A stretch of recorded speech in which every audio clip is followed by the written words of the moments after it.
right, welcome everybody to the next episode of the Earthen Hand video podcast. I am Scott Howard with earthenhand.com, and today is my guest, Travis Skinner. Welcome, Travis. Thank you.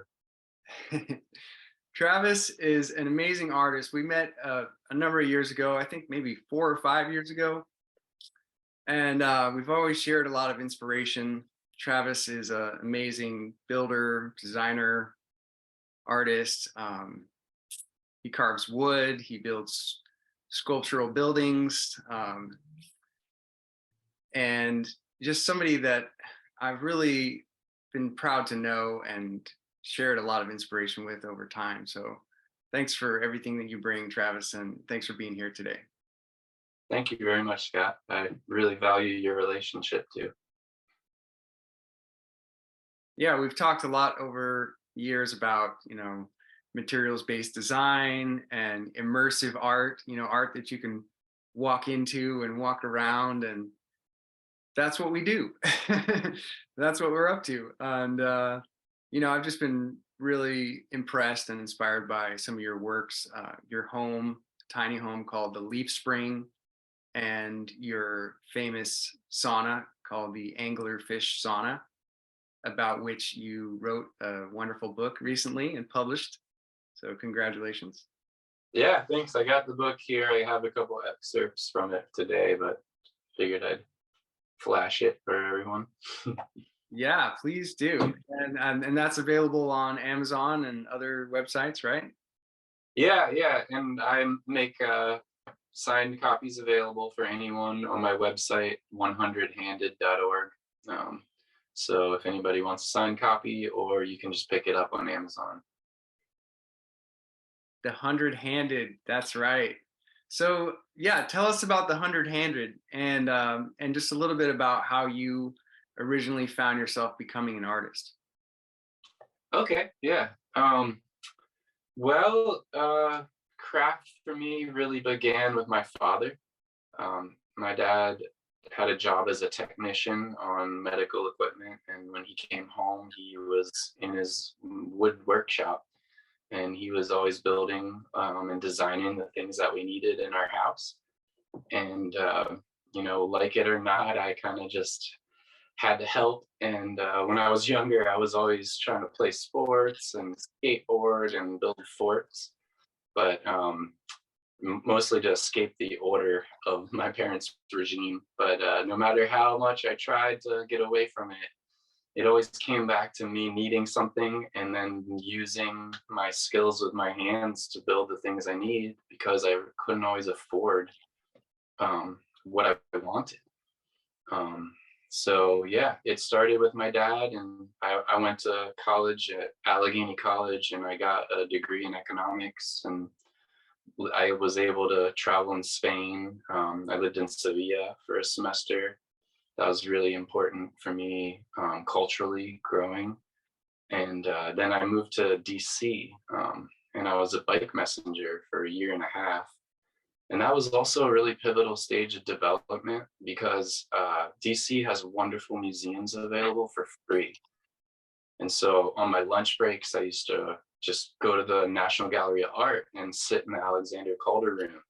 And I was there so much, I knew all the security guards, and it was just this peaceful place that I got to go during the day in the middle of this hecticness. And I really connected with the artist's work, and it inspired me, even at a time when I wasn't really identifying in any way as an artist. I just was called to that. And I left DC, and I was able to pursue my education further at the Evergreen State College, and I got my master's in environmental studies. And with that degree, I did my work in land use planning. And I wrote about policy of accessory dwelling units. And that kind of was inspired because I was working as a carpenter, and I was regularly building these little apartments for people because they needed a place to live, and there was a garage or a basement or a loft that was unfinished. And so we would, do what we needed to do to make a living unit for someone to live in. And so I was doing that for work. It was paying for my school, and I realized that it was really important that there's a changing demographic in America. and that everything is built on the single family home, but there's not that many as many single families, and there's a lot of different unique demographics that are developing. And so the accessory dwelling unit is a really important evolution to allow micro infill development so that we don't just keep developing outside of the epicenters of density. Um, so I took that and I graduated and realized that policy wasn't really my calling.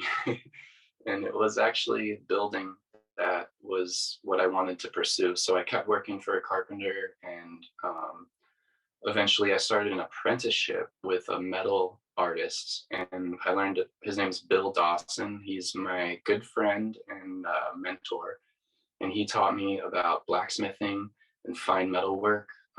He works with copper and brass and gold and silver, and he taught me how to make tools and how to use metal to create dynamic forms.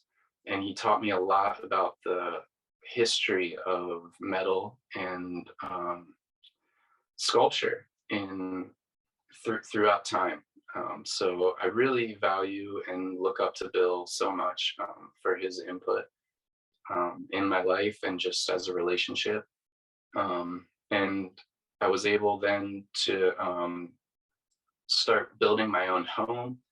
And so I built the Leafspring that you mentioned, and I started a job and I did electrical work actually for 5 years. I installed solar and I did an electrical apprenticeship. So I learned a tremendous amount about the trades and about being in and out on different projects and having my tools equipped and set up so that I could do my job efficiently. And I learned the other trades from being on different jobs all the time. And I got a little bit tired of doing electrical work, and I really wanted to move back toward carpentry and more what I learned from my father. And that led me to work for Zill Vardos in Olympia, Washington. And these are incredibly creative tiny homes that Abel Zill builds. And I worked on a team with like 6 other extremely talented carpenters, and we built kind of tiny architectural pieces. And once I got that experience and I had built a couple houses, I really wanted to start experimenting on my own. So I started the 100-Handed Ones Collective. And I decided to make a collective of artists from different materials that could work on architectural projects. And an artist that I met through my teacher, Bill Dawson, his name is Travis Kahn, and he's a sheet metal smith and he makes armor, does a lot of helms, and his work is unbelievable. He's extremely prolifically talented. And I started talking to him about working on a project that was a building together, and designing it and joining together in this collective. And so we created the 100-Handed Ones Collective, and we started the project, the Anglerfish Sauna. That was our first piece. And that's kind of what I'm here to talk to you about, the process and the design and where that comes from. So, And you're talking to us right now from inside the sauna. exactly, yeah. I decided to bring you, live from the Anglerfish. I'm in the belly of the beast. I've seen the sauna in person and it is incredible. It's just amazing sculpture. And yeah, it really it feels like you're going inside of an animal. It has ribs and a spine and really beautiful work that you guys completed. And I've read your book obviously, and there's a lot of amazing details in your book about how you designed it, how you work through some of the problems, and we're going to get into that today. So it's exciting to share all this with you, and seeing a lot of parallels between your journey and my journey. And the audience knows, like, I started out in natural building back in like 1999, and through 2001 I was kind of doing an apprenticeship, and then really just dove in both feet and started doing lots of sculptural buildings. And so for me, I relate to you so much, Travis, because just that spirit of the builder and being constant learning and being fully engaged in life through the creative process. Beautiful. So Sweet. nice work. Thank Um, you. yeah, and just taking a step back also to tell the audience about your home, the Leafspring. There is an amazing YouTube video out there by what's his name again? Dylan Magaster and his company is Floating Orb Productions. That's right, Dylan Magaster. Great YouTube video that highlights your home, the Leafspring, that I've also seen. Incredible little house, very beautiful place, and yeah, you live in a great home. It's amazing, tiny little home on Thank you. wheels. And Yeah, yeah, so we'll put that link in the description just to make sure everybody sees that video as well. And I understand that you were involved in producing a video very recently also about the Anglerfish Sauna through Dylan as well. yeah. I worked with his organization, Floating Orb Productions, and this time Jackson Peters filmed with me, and we just like last week finished or published the video telling the story, visual story of the Anglerfish Sauna. So I'm really excited about that one, and happy to share it with the world. I'm looking forward to seeing it. Yeah, it's coming out soon, right? Yeah, it came out last Sunday. Okay, sweet. Well, yeah, I mean, we have a lot to get into. I think what's unique about your approach, what I feel is your willingness to, keep the openness and keep learning and discussing about your philosophy, like what motivates you, who you are, your thoughts, and putting all that, the philosophical aspect and that growth, combining it with your creative process. I really like that because it's a constant push toward articulating what it is we're working toward, what it is you're actually doing with your life. And it's never done. You're never going to say it all in one sentence, but just that search, the search for the underlying meaning and what it means to you, and defining that, it's really admirable. And I know you're into like Nietzsche, and I you inspired me to read what's his name, uh, Copperthwaite, William Copperthwaite, A Handmade Life. Very influential book for me. So yeah, I mean, if you can take it away and maybe outline a little bit about your philosophical journey. I know you have some important things to say. Yeah. Well, I just wanted to talk mainly about material-based design. This is a concept that I have inherited through my teacher, Bill Dawson. He introduced it to me, and when I started creating the book, I talked to Bill and I told him I wanted to try to explain material-based design as best as I could with the book. So I did an interview with him, and then we went back and forth with drafts, and we came up with what I would call a framework for artists of any material or craft to be able to communicate about the process of design. And design itself is really a conscious shaping. It is manifestation. It's the first part of it is you think it into existence. And material-based design, it creates this framework because there's two sides of material-based design that Bill explained. And as the artist, it's kind of like you're on a ship and you have two ways to catch the wind, right? You can tack on either side. And one side you tack to rely upon your techniques as an artist. And you develop those techniques through experimenting and practicing and learning and studying the history of other practitioners of your craft. And then the other side is the material itself, is that you're always limited and inspired by your connection to that material. And material is so diverse. It can, like we're going to come to discuss, it can mean so many things, but it's a physical, three-dimensional manifestation. And the material, just like with wood, when you talk about wood, it's it's endless just in that one category. It depends on the tree that you use, not only its species of tree. Black walnut is so different than cedar, but then the actual tree itself and the environment that the tree grew in. It it's entirely different, and you have to learn the material and see what it wants so that you can represent it in a beautiful and strong way. And these two things, understanding your technique and your material, guide you, and they put less emphasis. So Hold on, material hold based on, design is hold a on a way second. for us as artists to talk about our creative process and our material and our techniques, the people who has inspired us, the materials that influence and inspire us.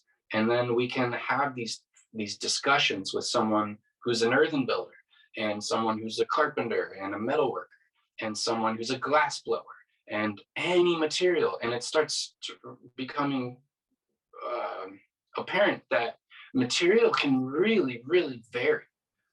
So material-based design is just our philosophy of design to allow for communicating about something that is difficult to explain. And I decided that when I want to define material-based design, it made sense to quote Bill, because he's the person who I got this from.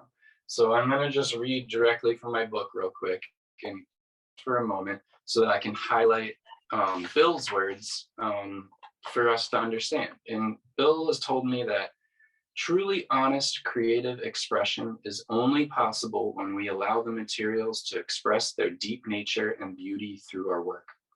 This is not an easy balance to achieve, but to the degree that we do, the things we create will be elegant, functional, and expressive. And another part of this is that the learning process is subjective. Once this is embraced, the artisan goes into their work consciously with an open mind. Presence is key to intuition. Letting go of expectations and assumptions allow the artist to become a conduit of life's magic. The core elements of material-based design are not new. They are ancient and they are present. They are the very core of practice because they are human and they continue to evolve. The Hundred-Handed Ones Collective is developing a coherent philosophy based upon the successful models and experiences we have uncovered through our own practice.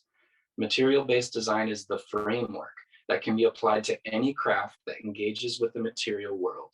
It is constantly and dynamically changing puzzle and experiment to develop a language for artists to communicate concepts that are inherently elusive. We are feeling our way through uncharted water, which in itself is similar to the creative work. So, Outstanding. Yeah, well said. Go ahead, go ahead.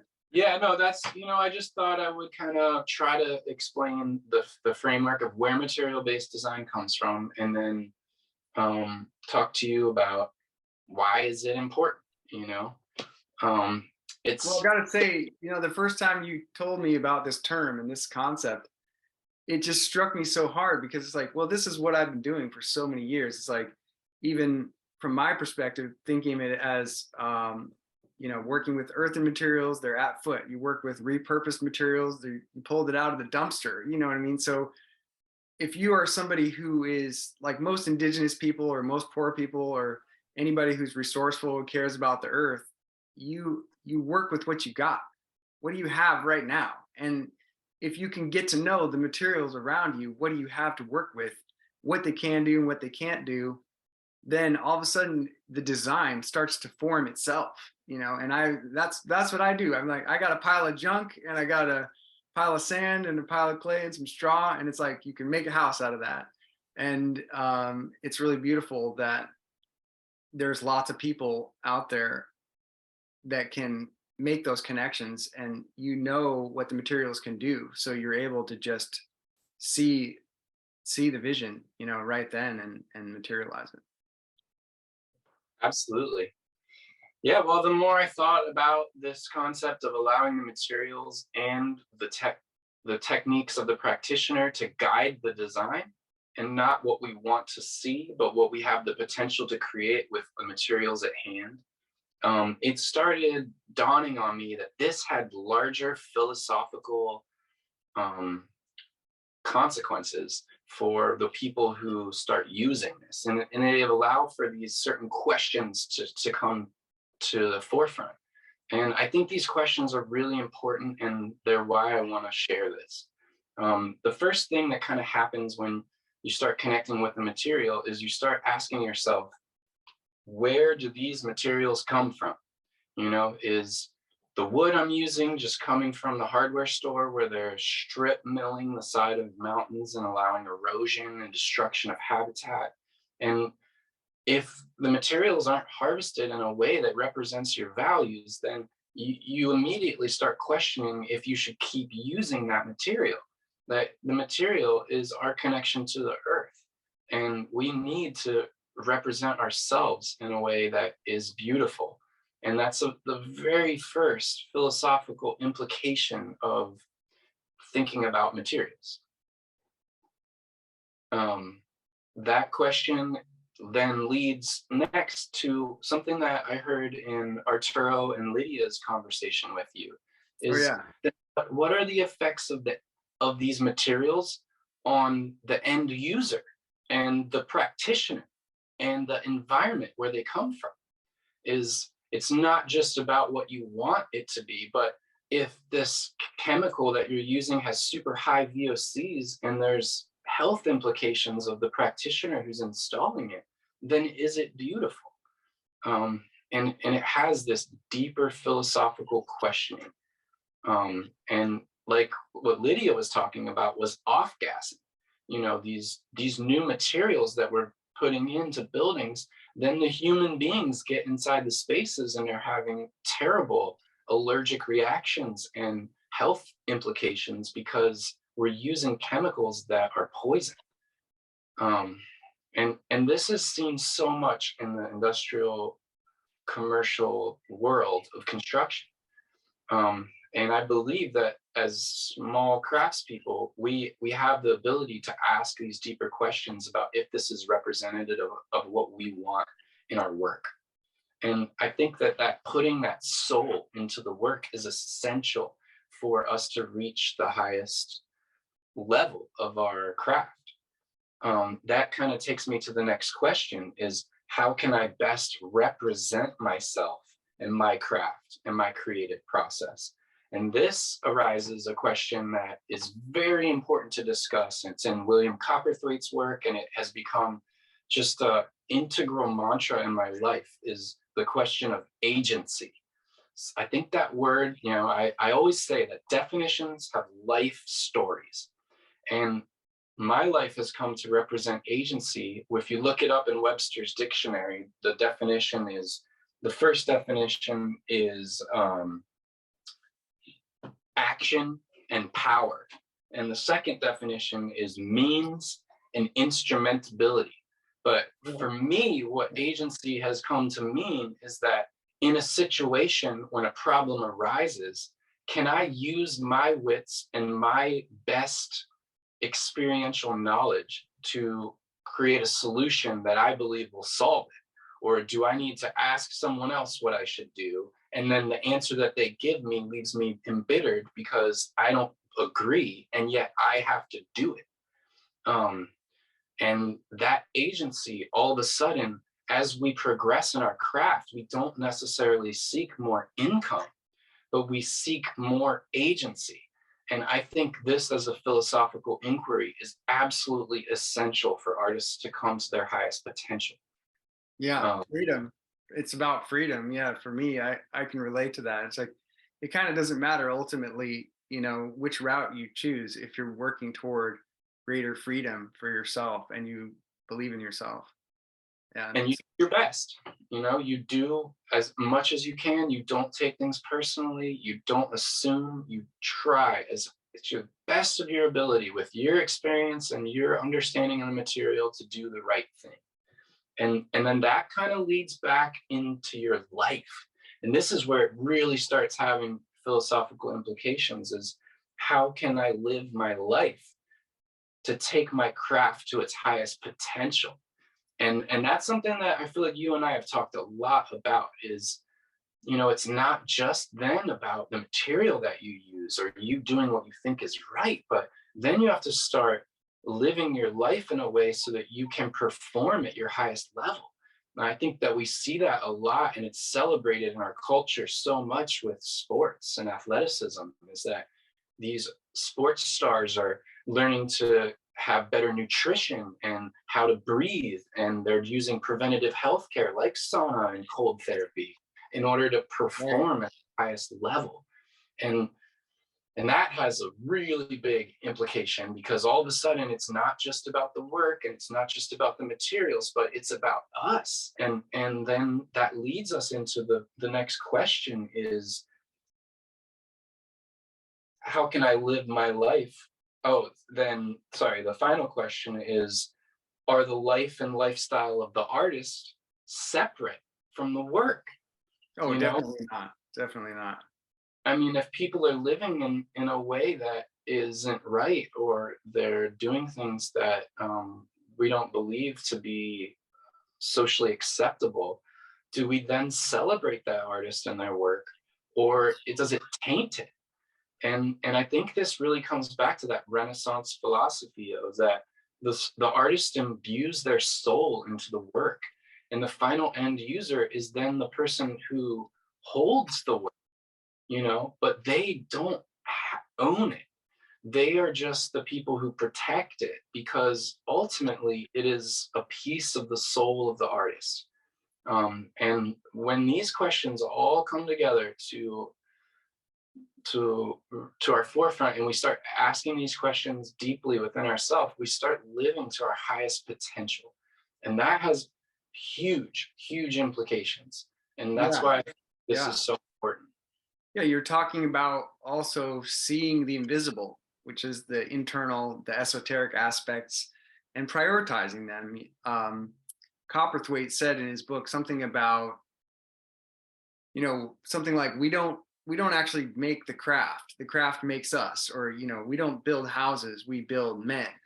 So it's like, the value of the experience is also imbued in the product, but it's invisible, and some of these aspects are only known by the artist. But that's, it's beautiful also to know the artist, like say I know you and I have some of your wood carvings that you did, and I understand some of that soul that's in that piece. So yeah, it's helpful. Yeah, and then this next thing I want to talk about is that, when we think about words and our definitions, when I say the word media, you know, immediately majority of people think of media as CNN News or Fox News or NPR News, and they miss out on the definition, on the another definition of media, which is the plural of material. And therefore the artist's work is is the hand that allows for media to happen.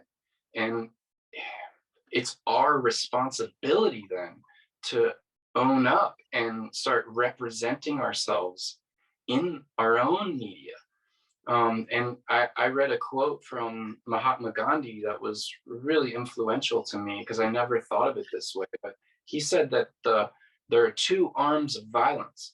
On one arm, there's fear, and on the other arm, there's anger.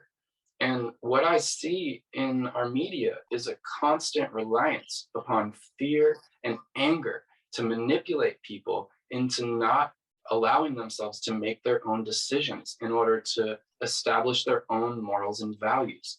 They're using fear and anger to separate. And the ultimate act of nonviolence is not to separate, it is to bring people together. And if we don't take our responsibility to create media that allows for this connection of individuals like us right now through conversation, then we are missing out on our true potential as artists to own the media. The media is our wheelhouse, and we have to step up and accept that. So um, I thought a lot about this, and the the one thing that I've noticed in a lot of art is that present day artists are hyper focusing on realism, and they're creating absolutely immaculate work that shows exactly the form and shape and beauty of something like a sunset or fields or a horse. And this is wonderful. I think it's very important to depict reality, but there's also a message within that work, and the artist's job is to act as a mirror to society, to create a reflection of society that allows us to see something that we could not see without that work. And that message is utmost important to us as a society to um, encourage, because we have a potential as individuals to make massive influence. And sometimes we feel powerless, but through connecting with craft and establishing our philosophical and moral values, we can create media that can unify and harmonize people. And that's ultimately why I'm doing what I'm doing. That is these are the concepts that are all so inherent in the anglerfish sauna. You know, like mm, I think this description of the responsibility of the artist then leads you to say, well, what's my message? You know, when I created the Anglerfish Sauna, this 17-foot sculpture of a deep sea anglerfish that's a functional wood-fired sauna on wheels, like, why would I do that? And I have very, very important concepts that I reference in this sculpture. And you know, it's an immersive experience, number one. If you just look at the outside of the sauna, you have not experienced the artwork.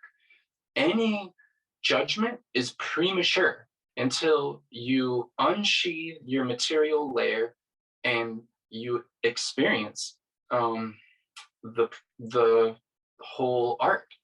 And this is very difficult in our time. Vulnerability is essential to bravery. You have to learn how to let go of who you think you are in order to grow to your own potential. And this sauna, it encourages you to physically unsheathe that material identity and to step into a primordial cave with a group of other people. This is social capital, okay? It's learning from each other in our stripped down state where we're shelling something and we have the potential to share and grow together. And that social growth is absolutely essential right now in the time of COVID, where we have been segregated and separated. This allows us to connect in something that creates health. And that's another side of the sauna, is that the sauna is the conduit of health. You know, it allows us to sweat, to clean our pores in a way we normally don't clean our bodies.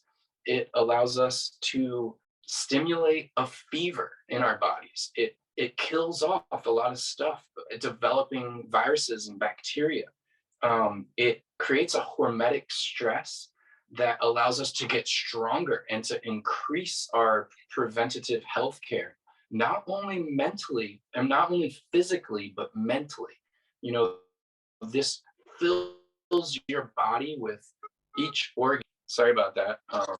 Yeah, I know. Are you back? Yeah, yeah, we're good. We're good. You said the word hormetic, right? Is that what you said? Hormetic? Yeah, yeah. I said that it allows for a hormetic stress. Yeah. Lydia de Leon was talking about hormesis the other day in the other interview, and just how hormesis being this phenomena where like a small bit of stress, a little bit of poison, or a little bit of radiation in the right amount is actually stimulant for your body to become more healthy and more vigorous. It's amazing. Yeah, it's just like working out. If you lift weights or you do push-ups, the next day your body heals, or even 2 days later, you can do more. And that hormetic stressor allows your body to grow and strengthen. in order to fight disease and to power your immune system. The sauna is incredibly healthy for that because it pushes oxygen rich blood to all of your organs. And this, again, allows for a preventative healthcare that has innumerable number of effects. You know, it's wonderful for a lot. There's tons of research about the effects of sauna. And I think all I need to say is that it's a physical and mental healthcare. And then Definitely. this health environment is then brought to us by this avatar of the ocean, of the unknown. The anglerfish, we don't know very much at all about these kinds of fish. They live in this environment that's so different from ours that it feels alien, but they are on the earth the same way that we are. And this sauna, it brings a message from that unknown, that part of ourselves that we've forgotten, and it allows us to connect with these concepts through the natural world, not only by being outside, but also through the materials themselves. You know, we use fire and water, electricity and wood and stone and metal and glass. And then these materials are then interpreted through the lens of the artist and their techniques and their material connection. So the anglerfish sauna is kind of, in a nutshell, an encompassing of all of these philosophical ideas into one building, into an architectural sculpture. And that's the message that I hope to share. And it's really difficult maybe to understand it initially, just seeing the artwork. And that's why I recognize that this type of format of us discussing the meaning within the sculpture is essential for me to do, so people don't misinterpret why. Yeah, that's great. Yeah, we got to tell them, let them know. Yeah.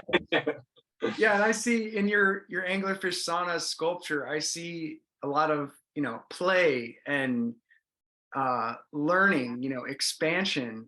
It's all written there in the building, and I can see it.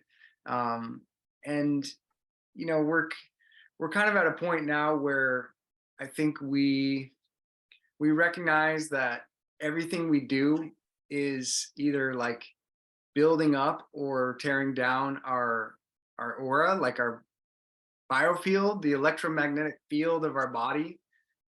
So this activity, the creation, the building of the sauna, and then also participating in the community aspect, using the sauna, the physical aspect, everything about the anglerfish sauna is a auric construction. You're building your aura, you're increasing your charge.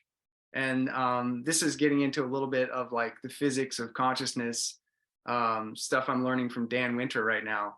And it allows us to kind of ground our, kind of etheric, more philosophical approach, which is wonderful, but it grounds it also in these physical realities of physics. Everything comes together, and it's about the philosophy, and it's about the beauty, definitely the neuroaesthetics. There's this bridge between, the words and the discussion, like what we're having now, and then some physics that is reproducible science following the scientific method. So that I get really excited about that because, things like neuroaesthetics, it's a whole field. I mean, any one of these topics that we've covered today is like, it's an entire PhD. Neuroaesthetics is the field of how beauty itself, how it affects the mind, and how it affects the disposition of the human. And so, yeah, just getting back to reiterate that I think what motivates us on the most core level is beauty. And that the beauty of creating this thing, the beauty of using it, and the beauty of the community that you bring together around taking the sauna, for example. I mean, it's all life-giving, and it's as important as food or water.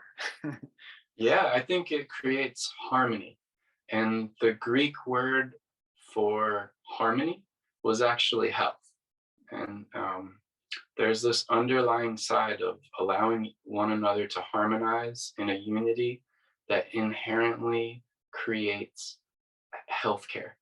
And I think that we need to discuss these preventative healthcare um, techniques so that we can handle difficult situations and dis-ease when it is at our door. Um, so yeah, Yeah, health is laughter and play and creativity, creation and exploration. So all those things beyond just what we normally think about, just like vitamins, minerals, it's right. all those things. And so it involves this connection that we have with one another, that is the connection between people. I believe is also a grounding type connection. It's the same as our connection to the land itself. So by building community, you're also building everyone's connection to the earth. Absolutely. Yeah. I mean, we're always representing the earth, and, material has a lot of negative connotations. And that's why our life stories need to rewrite the definitions. Like, if you think of a materialistic person, it's someone who values things over top of each other or their morals. And I believe that that's distracts us from what is a new way to interpret materialism. Materialism allows us to connect to a material that every material comes from our earth. It's our connection back to the earth. And even if we're not in a field or in a forest on a mountain, we are connecting with our earth through engaging in a material. Even if you're sitting in an apartment in New York City, you can connect to nature through craft. And we're not separate from nature. It's not that we need to create some barrier between human beings as this destructive element, but we need to open doors for people to connect with the material world in a healthy and beneficial way that celebrates the earth. And I think that's what a lot of these concepts of bioarchitecture and earthen building and a lot of the stuff that you've introduced me to, Scott, that's where they're coming from. And that's why I decided, I was like, I got to do it. I got to sit down with Scott Howard and do a podcast, because this stuff is just there's too much overlap to not see the importance of the artisan connection to the material and the connection of human beings to the earth. Um, Yeah, and there's so much to bring together. I mean, there's not enough people talking about this yet, and there's this core group of like bioarchitects, like we talked about them.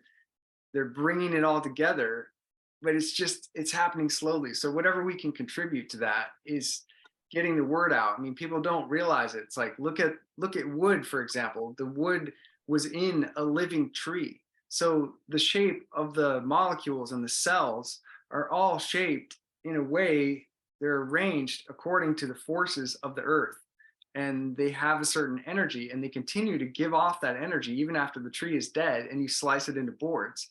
So these are examples of how natural materials continue to positively affect uh, the person around them. So if you build your home out of natural materials, it's surrounding you. Those materials continue to conduct and encourage the symphony of vibrations that is coming off the earth, that we oftentimes refer to as the Schumann resonance, which is like a series of tones, let's say, going up the scale that are around us all the time, but they can be blocked by unnatural materials.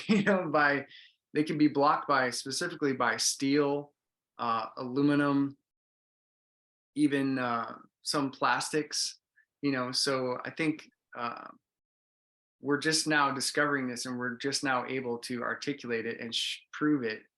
And then it overlaps perfectly with like your philosophies of like why we are expressing ourselves with these creative works using natural materials and our basically our, I want to say, like self-expression and self-actualization.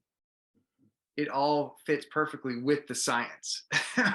So and people throw out the word the science a lot, but there is some really solid science around these natural materials and bioarchitecture, and you can find out more about it through like bioarchitects.net or fractalu.com.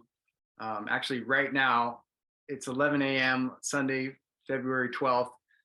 Dan Winter is hosting his next Fractal U meeting right now, and people show up from all over the world. There's hundreds of people there in the Zoom meeting. I usually go, almost every Sunday. Amazing free classes. Everybody should know about that. And there's just a lot of amazing connections to make right now, and a lot of things are moving in the positive direction. So we're focusing on that positivity, because there's so much you could get sucked into a whirlwind of the negativity, like you said, from the media, the news sources, and the negativity always wants to take center stage. So we got to kind of step in and shout out the positive stuff as well. So Yeah, and also, as I was writing about material-based design, it started dawning on me that materials, and our definition of material, of physical material, it's actually really evolving. And that was something I was hoping to discuss with you, is that, I started realizing that the human body, the physical form of the human body itself, is a representation of material-based design. And, we see that in artists and sports athletes. They're creating, through their design of their lifestyle, the ability to perform, and their physical form is the art form. And it moves beyond just the bioarchitecture or the craft as we traditionally see it, to even, well, music, of course, but even as much as conversation, something that we're doing right now. We can't see physically, but there are, our vocal cords are creating a vibration that creates a physical manifestation. And our words in poetry or conversation are absolutely a piece and part of material-based design. And I'm starting to realize like how far this goes. It goes to cuisine and cooking, the culinary arts. There's the physical manifestation of the dish that is created. And as we start doing this, it's almost impossible to separate craft from lifestyle, no matter what it is. There's still a craft involved in just about everything. So if you don't identify as an artist, if you don't consider yourself, someone who is going to sit down and carve a bowl the way that I will, or make a building, that doesn't mean you're not an artist. Just in your lifestyle and your practices of a daily routine, you do engage in material-based design, and you do have an understanding of design in a way that's different than any other artist in the world. You are a snowflake, and you have to decide what it is that truly represents you for your highest fulfillment. And that was something I wanted to talk to you, is because I know the podcasting is a new format for you. And what have you learned about podcasting as a material, and your design on creating these conversations? yeah, it's a great question, and I appreciate it when my guests ask me questions too. I love that. I mean, it's brand new to me, and in the beginning I just thought, why I started this was sort of like, I know all these incredible people that just produce outstanding works and have amazing philosophies, and they just have great, like, high vibration people. And I was like, I need to just get this positivity out to the world and interview these people just so they can, be out on the airwaves and put it out on the internet. And so, that was my goal. My original goal was not like, oh, I'm going to be the greatest podcast host ever. That was not in my scope. But I see it now as I'm turning. Let's see, this is like the 11th or 12th podcast. I can't remember which one. I understand now this is an art form, and it is like what we already touched on, how people are going to form opinions about us no matter what. Like, you have a website, they're going to see you and think something about you unless you tell them who you are. So this is our chance to show people, anybody interested in who we are, they can listen to this and say, oh yeah, I get a feel for who these guys are. So we're able to self-identify through this media. And it is an art form, and I think that it's also showing, in this case, it's not just me talking by myself. I find it a lot more empowering and a lot more interesting to have these conversations. I like the one-on-one conversations because each of us gets enough time to talk, as opposed to having a group, that can be a little limiting. And I like that dynamic because, I could do a video by myself and I probably will do more of those and tell people more about myself. But the dynamic between two people, it's like there's a third energy that emerges, and that is the connection between us too. So I try to interview people I know something about, people that I've known for a while. I've done some interviews with people that I just met, but there's some kind of community connection the way that we met. And so that third energy that emerges between two people, as it's apparent in the conversation, and it represents something to me.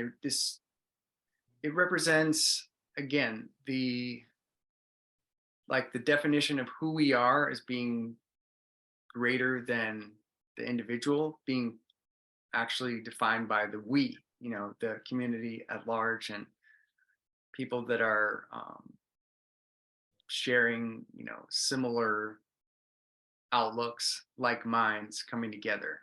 So yeah, I think podcasting is exciting new element for me, and something that is kind of pushing the boundaries for me. I was never like super into like public speaking or anything like that. It's a little bit challenging for me, but I love it, and I love highlighting people that I know that are doing great things and just getting the word out there. So Yeah, well, I really appreciate it, Scott. While I'm working away in my workshop, I have my headphones on and I really enjoy listening to your conversations. And, you know, uh, I wasn't exactly stoked originally about doing podcasting, but now more and more and more, I spend a lot of my days listening to conversations, and I realize how impacting it is to me. So I decided that, I read a quote once from Bob Dylan, and he said, if you want to be an artist, you have to put yourself in a place of constant becoming. And we need to challenge ourselves and allow ourselves to grow in ways that we may not identify with. But after we do, we're able to grow beyond who our ego identity is. And I see that as a responsibility now of me in my growth, is to continue to communicate with audiences that are different than me and that aren't just my regular artist buddies who are already on the same page as me. I don't want an echo chamber. I wanted to communicate with people who haven't yet picked up their craft or even identified it yet, because they didn't realize that there was the potential for what they're doing to be craft. And the more that we can inspire people, especially the youth, to find something that brings them light and fulfillment, the more that we're going to start solving the problems and creating a reality that we want to see, instead of a fear-based reality that we're afraid of something happening.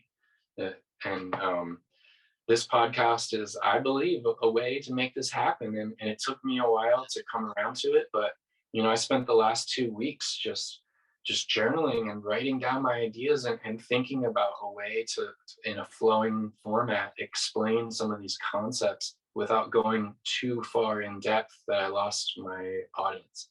So I just really commend you, Scott, and I want to say thank you for giving me an opportunity to make this happen. And I think it's something that I'm going to continue to experiment with and grow and try, and I accept the outcomes for what they are. And and sometimes we can't imagine the effect that our words will have, and it's important for us to put Exactly. ourselves out there in like an uncomfortable situation to accept ourselves for who we are. And Yeah. I just really look to you as not just a friend, but a mentor, in putting yourself out there and bringing these people who you know to a new format that a larger audience can then hear and experience. Because that's what we need. We need to embrace the media as artists. And that's exactly what you're doing. I think that it's the next step in allowing a transition to happen from the control the media is having right now, is that we must take it back. And that's why I wrote my book. My book is really geared to a 14-year-old version of myself. It's heavily um, picture oriented, it's photo driven, and there's anecdotal stories. It's a multimedia format, and it accesses an audience that is different than my normal who I reach out for.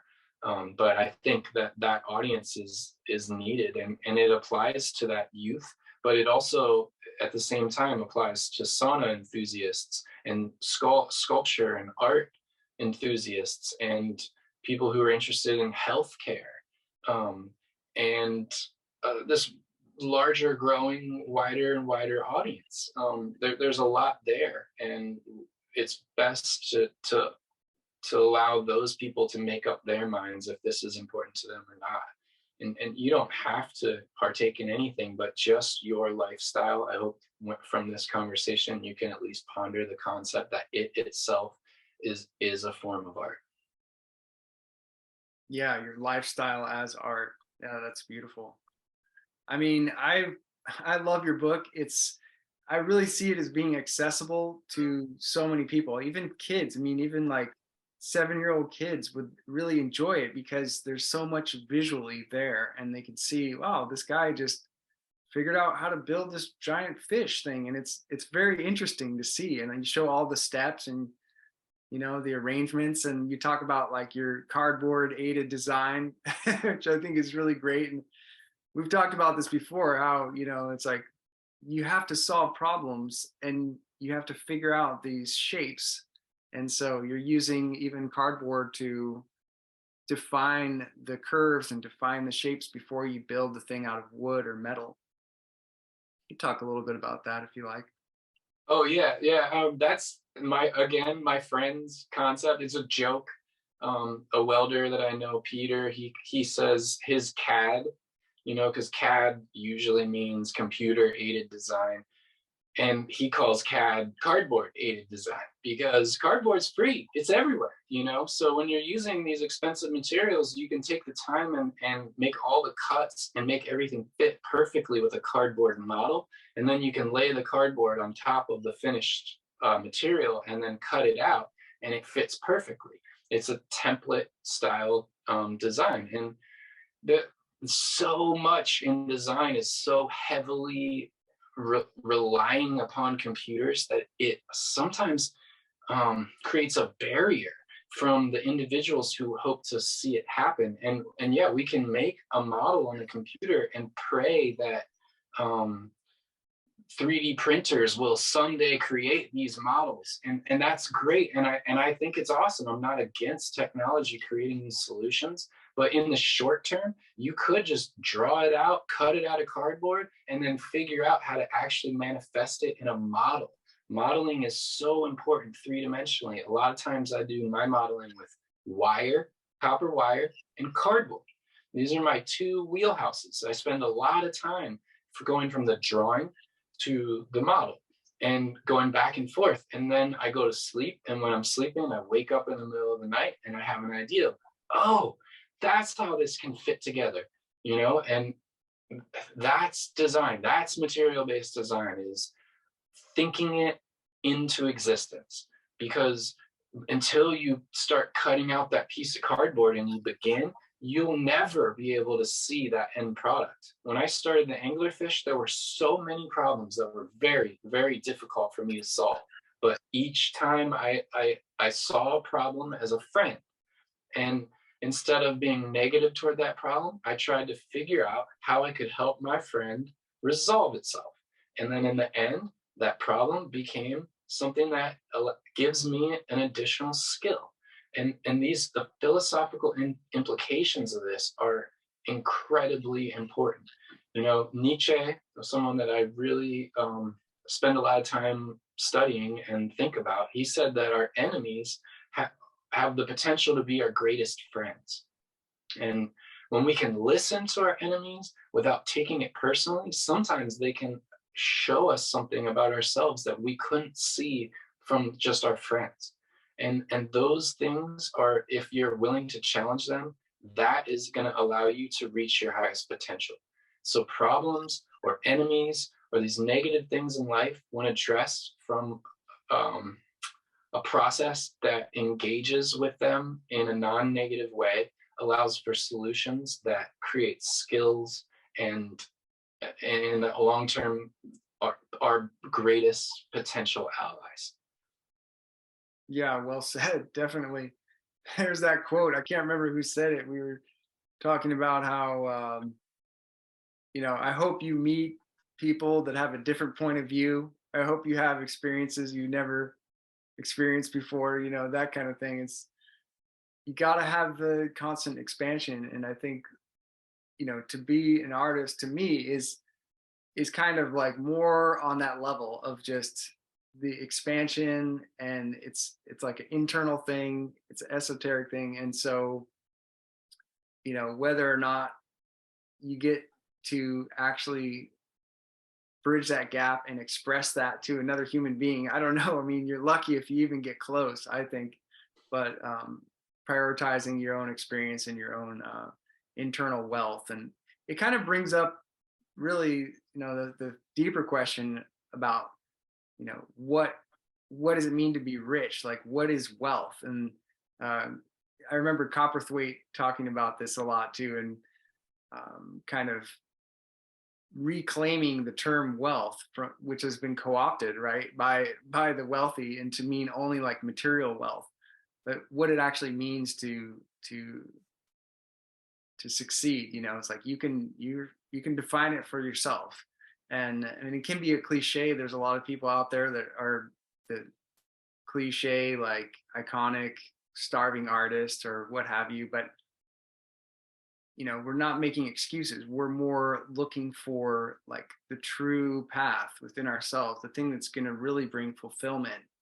And a lot of times it's the connections, it's the community. I think everyone is similar on the inside, like being grounded and connected to the land, being connected to the cosmos, on a daily basis, like through certain practices, through whatever it might be for you. You could be carving something, or you could be growing food, or even just standing outside barefoot, or having a party with your friends and connecting with the heart. So those things, to me, it's like, obviously there's no price tag on those, but ultimately, like, we need money too. We need money to um, materialize our visions. We need some amount of support. And so, part of that is just, I think, seeing the vision and building the community and building the awareness and educating people about what your vision is. And then everything will come. Like, if your goal and if your intention is to create beauty, then the support will come for you to create that beauty.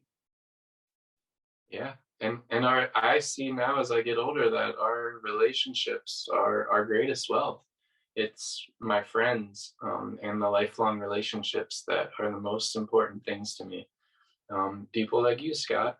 I wanted to ask you, actually, I'm working on another sauna here on Lummi Island, and I have a plaster question. And so, of course, I go to myself, my wealth, and I asked my friends, and I thought this would be perfect for another material-based design question for you is, do you have any input for me on putting an earthen plaster into my sauna that I'm constructing? Oh yeah, great question. And it's good for us to like zoom in and out and get like really specific about some stuff and then big picture, then zoom into the specifics.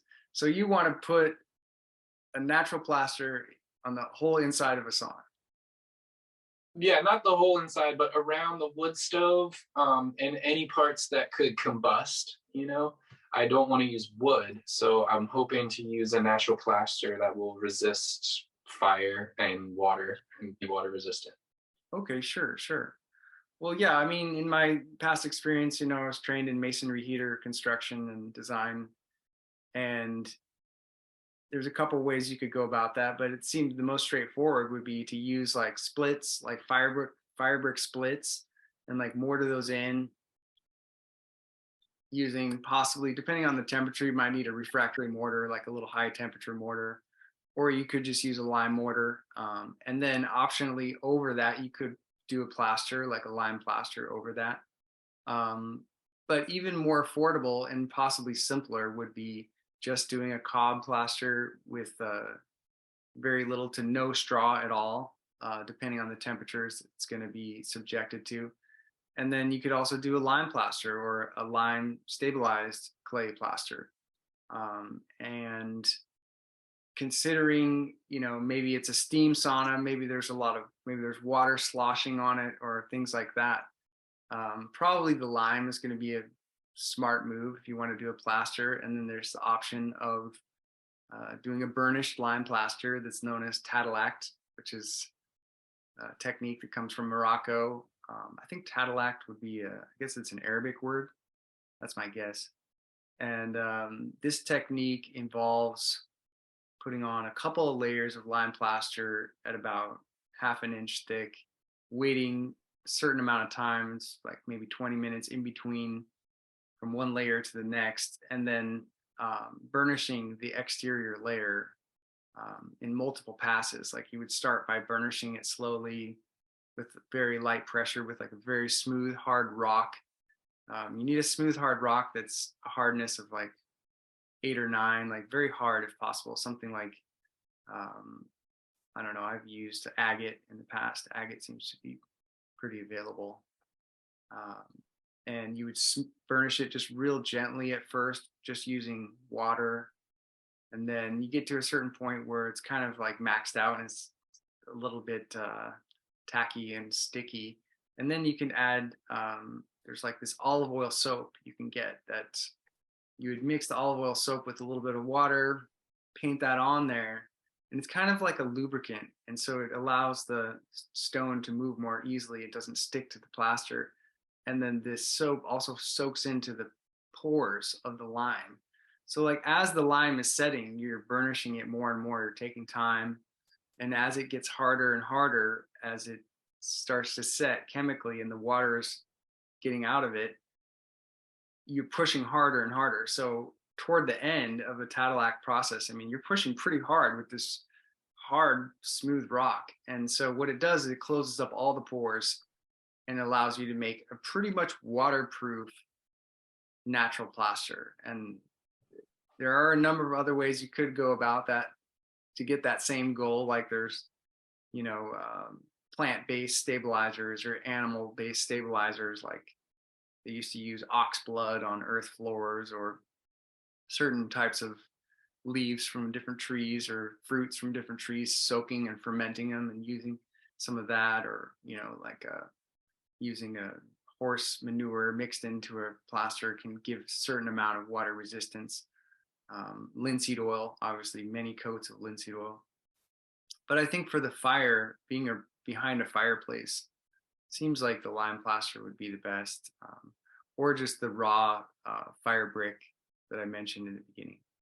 So you would just And in the lime plaster, just for the audience and for me, is it's sand and lime, and is there any kind of binding or fiber agent or? so the lime is the binder, but as far as fiber, I mean, if you wanted to do a lime plaster over just an average, some normal wall somewhere not behind a fireplace, you could put some straw in there, or you could put horsehair or some other fiber, sisal or some fiber that you want to use. But as far as what I've seen for especially high temperature applications, anything over like, I'm going to say generally over like 300 degrees, if you put straw into that, the straw will burn out. Or if you Okay. put other fibers, it will burn out.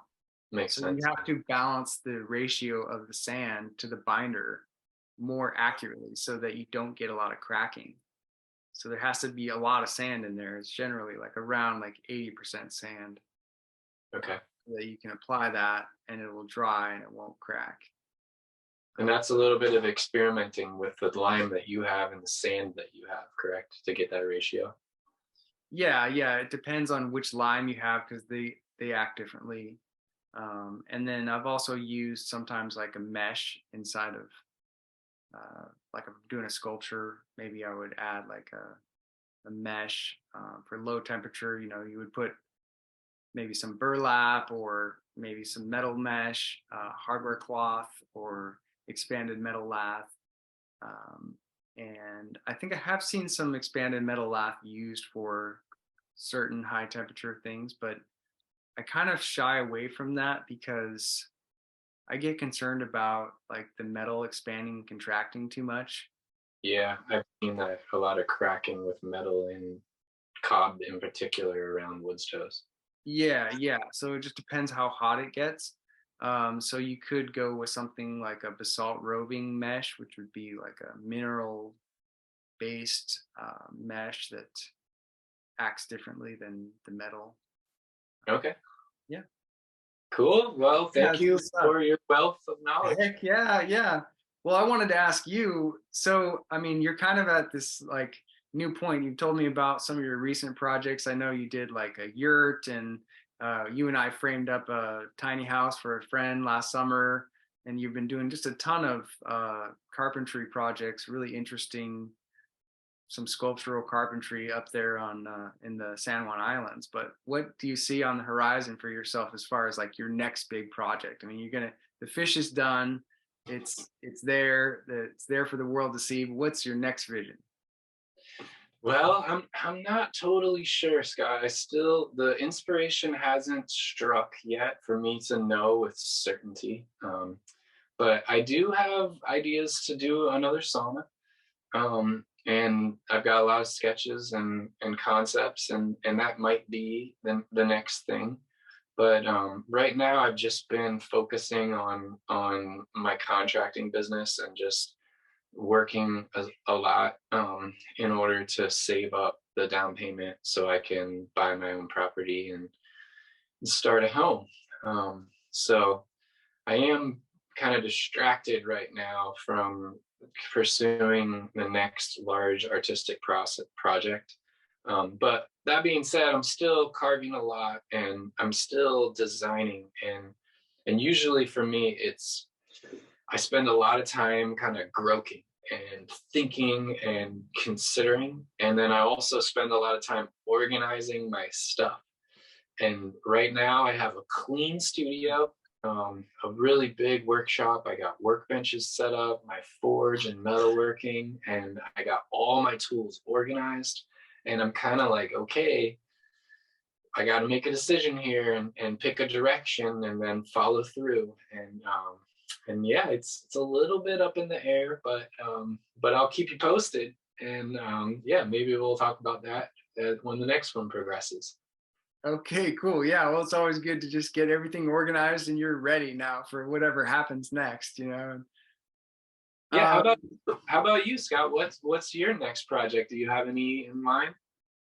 well, I mean, I have some kind of more conventional-ish design projects right now on my plate. So I'm helping a family design a, you know, a straw bale home to code. So that's kind of a little bit new for me and interesting. And I won't be the builder. I'll probably be just kind of coaching them through building it themselves. And maybe helping them with some of the bids from other contractors.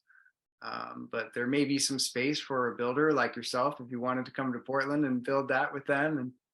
And then I'm also doing a root cellar with a local like community garden group. So that will be a kind of little hobbity looking, probably rammed earth or earth bag type building, and there'll be a community build process. So I'm hoping to do a couple workshops this summer. I'm just kind of waiting for my clients to, confirm dates and get everything set. And I'm offering the bioarchitecture primer workshop also starting this summer.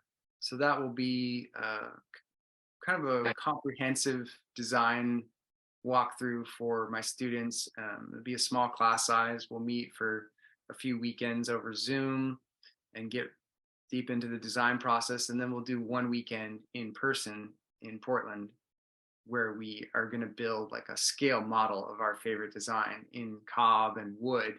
So it'll be a great way for people to get a lot of hands-on and also a lot of design experience, and really condense the information. So I'm excited about all that stuff. But what I'm really excited about is this backyard temple design I've been pondering lately. So just doing a lot of sketches and kind of playing around with ideas. And I talked with Lydia and Arturo about my concept. I talked with Dan Winter about it. It's being that he's the inventor of the Theraphi device that inspired me to design the temple in the first place. Theraphi being THERAPHI, as in phi, is a device that generates a cascade frequency of golden ratio integer exponents frequencies. So it simulates it's similar to like the Schumann resonance or frequencies that you could record at the top of the Great Pyramid, for example. Like it's a certain series of frequencies that's known to potentially induce lucid dreaming or healing or insight, meditation, and a lot of people get a lot out of it. And it's kind of one of those things where when you sit in the field that's created by the Theraphi, you get out of it what you bring to it. You know what I'm saying? So if you have your own thought and vibration when you get there and you do the session, it will be amplified. So I've done a few Theraphi sessions at this point. I definitely believe that it does something, and that's why I started designing the Theraphi temple. There would be a building that through its shape and the materials and the arrangement could potentially augment the effects of the Theraphi healing device. So yeah, I mean, I'm just running the ideas by my colleagues. I talked to Michael Rice, another architect, last weekend, and we were talking about this as well. And I showed him some of the, so this is the, here's my cardboard aided design. Nice. And what this is just a four-sided pyramid with a 76.345 degree angle here at the bottom. And the reason for this angle is because it's sort of like the key to unlocking some of the energy that's available always around us in this physical reality, in this dimension. So what we find is that it's pyramids that are constructed, a lot of ancient pyramids with this exact same form, that they can record a higher degree of charge compression here near the top of the pyramid. So you have sort of like an amplification of charge. So it's sort of like an antenna, you would say, like it picks up the charge in the atmosphere and it concentrates it in this area. But also they recorded effects in different experiments, like coming out of Russia inside of the pyramid. There were some modern pyramids built with these dimensions also, Alexander Golod and so on, and others. So yeah, and it's also important to notice that the 76.345 degree angle here, which was at the bottom. See, if I hold it this way, what does it look like to you now? That's the Great Pyramid. Yeah, Pyramid of So Giza. the Great Pyramids have that same angle at the top. So the ancients knew about this being some kind of clue into harnessing the energy of the universe. If you were to put spheres inside of this shape, you could have a series of spheres, one stacked upon the other, getting smaller. And those spheres would be in um, phi golden ratio relationship to one Proportion. another by volume, if Mhm. that makes sense. So you have like phi to the third and phi to the third, as they get bigger, phi to the third, phi to the third. So anyway, there's a lot of geometry encoded in this one shape. So I know that this is part of the puzzle, and I'm just here to solve puzzles. So I'm messing around with this, and then I'm not exactly sure what arrangement I would do yet, but I think that I'd like to make the chamber for meditation or healing be around the top. So I also learned that the egg shape is a very effective shape for, like, they use it for like preserving things. Dan Winter did a series of experiments where they built an egg shaped chamber and they lined the inside with gold leaf, and they recorded some pretty serious effects from that.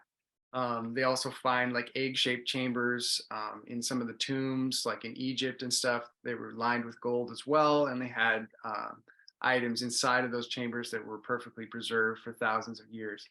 So there's something special about the egg shape. I mean, birds use the egg shape too. It works well for them.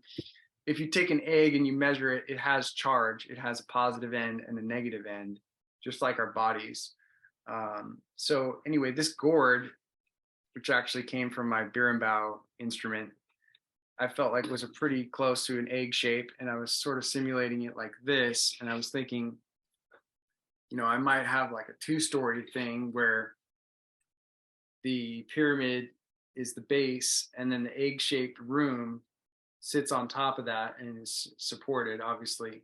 So you would have to climb up into this thing. It's like a spaceship or something, but you climb up in there and you would then have a chair or a bed inside of this chamber, and you could feel some effects. So, we won't know any of the effects until we actually build a full size model. We can't just measure. I have measurement tools, but I can't measure using a scale model because it won't be the same effect. I need Mm. to build a full size one. So it's kind of a long term vision. It's more of like a passion project for me and something that I enjoy taking my time to develop. I'll show you a couple pictures as well. So yeah. So here's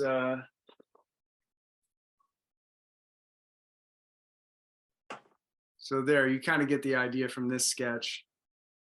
And Yep. that's you. There I am. Nice. So this would be all formed from natural materials, um, which they would describe as having a high dielectric. So they would be conductive and Mhm. able to store charge. That pyramid shape, like I said, is drawing in charge from the atmosphere and from the earth and bringing it up to the top of the pyramid. And then you can sort of maybe capture, my idea is to try to contain and capture that charge a bit using the egg-shaped room around that zone. Cool. I also played with the torus. You're familiar with the torus shape, Yep. um, and possibly working a torus shape into the uh, interior of the egg space. So yeah, that's where I'm at with that. But yeah, any input is great, and for me, it's like I'm at the point where if anyone wants to take these ideas and develop them further in their own direction, that's fine with me because I think this is something that could potentially help humanity, and it should just be open source, and we can all work together on this. But yeah, here's the torus inside the egg shape. And in this version of the temple, I decided to put the egg inside of the pyramid instead of on top. Okay. So yeah. Cool. There you are. Yeah. Sweet. Yeah, Wow. Well, man. thanks for Well, sharing that. Really yeah, excited. yeah. Thanks for asking. I was a little nervous about putting it out there in the public sphere, but I think it's fine. I'm working on it as fast as I can, and anybody else out there who's interested in working on this can get in touch with me, and we can work together. So that's fine. Awesome. Well, I would love to help when you go to assemble a model. I can Oh, offer you hands for sure. you are first on the list, and I just need to find a place where we can build it. Maybe we'll find a client who wants this thing, and we can do it as a collaboration. That'd be great. Cool. Yeah, that's great. Cool, man. Well, yeah. Just anything else you want to share with the audience? Of just summary of like your message to like the youth and the community and people out there who are fans of yours. Like, what do you want to leave us with? Well, I guess it's always, in my opinion, best to end with a quote. It's something that has really inspired me. So I'm gonna just flip through here and grab something I think is really worth sharing.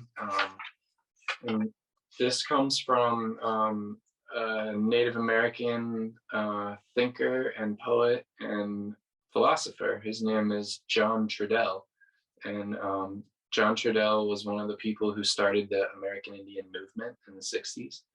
And he's no longer with us, but his words and YouTube videos are out there. And he's just meant so much to me because I feel like a lot of my concepts came originally from a lot of his inspiration.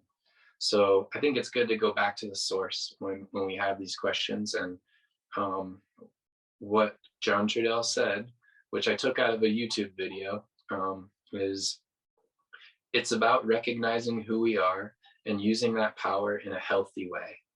So it's really an issue of coherence. If we understand we are human beings and we access our power through clear and coherent use of our intelligence, then we can manifest. Then we can create and manifest the reality we need. Ooh. Outstanding. Outstanding. All right, Travis. Well, thanks so much for being on the show, man. It was really a lot of fun. And, you can come back anytime. We can do it again. There was a lot that Right. we covered. So we could go into more depth, or we can talk about your next project whenever it comes up for you and you feel the inspiration. So thank you. Always a pleasure, Scott. Thank you for giving me the opportunity to grow. And yeah, I really look forward to seeing you next and maybe talking to you again soon on the podcast. All right. We'll talk to you soon, buddy. Thank All you. right. Peace.